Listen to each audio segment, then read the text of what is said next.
Here is how you can lock focus on the iPad for the zoom.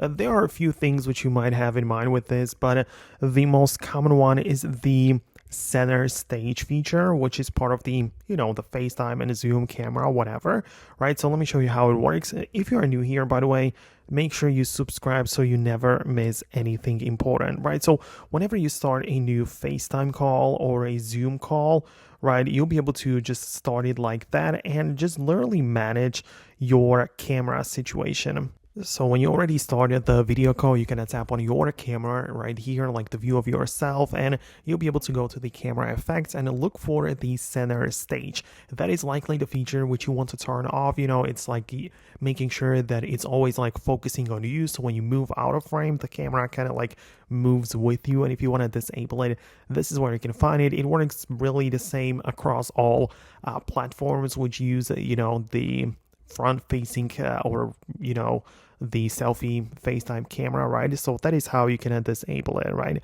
So that is something which you can do to lock focus.